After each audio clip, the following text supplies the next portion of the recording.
கடவுள் எவ்வளவு அந்த மனித இனத்தின் மீது அக்கறை கொண்டவர் என்பதை காட்டுகிறது. தண்ணீருக்காக குழந்தை சாகிற நிலை இருக்கின்ற பொழுது அழுகிறது.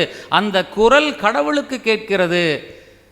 கடவுள் பேசுகிறார், அந்த குழந்தையை காப்பாற்றுகிறார். அம்பு எரிகிற தூரத்திலே குழந்தையை விட்டுவிட்டு குழந்தை சாவதை பார்க்க முடியாத ஒரு தாயினுடைய கண்ணீரும் கவலையும் கடவுளுக்கு தெரிகிறது. கடவுள் அதை உற்று நோக்குகிறார். அந்த கவலையை அவர் பார்க்கிறார், அந்த கண்ணீரை அவர் பார்க்கிறார். அங்கு என்ன சோதனை அங்கு வருகிறது? இந்த பிள்ளை இறந்து போய் விடுவான் என்று தாய் விட்டு விடுகிறார். வேறு வழி இல்லை என்கிற நிலையிலே அப்போது கடவுள் அந்த ஒரு வாய்ப்பு தான் ஏதேன் தோட்டத்திலே கொடுக்கப்பட்ட ஒரு நிலை. அந்த நிலையிலும் கடவுள் அவர் செத்து போய்விட வேண்டும் என்று அந்த குழந்தையை அப்படியே விட்டுவிடவில்லை. மாறாக பார்க்கின்ற தூரத்திலே அவருடைய கண் திறக்கப்படுகிறது. அங்கு அவர் கிணற்றினை காண்கிறார். அங்கு குழந்தைக்கு தண்ணீர் மீண்டும் கிடைக்கிறது. அதன் பிறகு பெரிய சந்ததி அதன் வழியாக உருவாகிறது.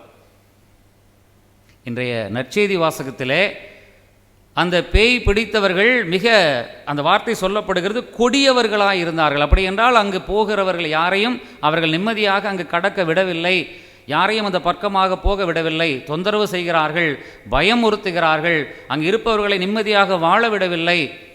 அப்போ அந்த கொடியவர்கள் தான் அந்த 100 பேத்திலே இருக்கிற ஒரு கொடியவர். அந்த கொடியவர் தான் அந்த ஏதேன் தோட்டத்தில் இருக்கிற அந்த ஒரு ஒற்றை மரம். கடவுள் என்ன செய்கின்றார்? அந்த பகுதியில் வாழக்கூடிய மக்களை காப்பாற்றுகிறார். அதனால் அந்த 2 பேரையும் காப்பாற்றாமல் விட்டு விட்டாரா? அதுதான் விவிலியம் அங்கு சொல்லவில்லை. பேய்கள் பன்றி கூட்டத்திற்குள்ளாக போய்விடுகிறது. அப்போ அந்த 2 மனிதர்கள் என்ன ஆனார்கள்? காப்பாற்றப்படுகிறார்கள்.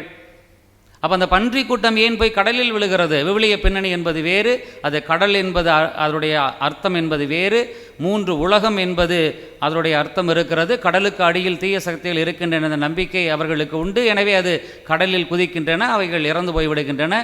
தீய சக்திகள் இருக்கிற இடத்திற்கே அவை அனுப்பிவிடுவதாக விவிலிய பின்னணியினர் ஆய்வாளர்கள் கூறுவார்கள். நம்ம அந்த செய்திக்குள் நாம் இப்போது செல்லவில்லை. மாறாக கடவுள் அவர்களை காப்பாற்றுகிறார்.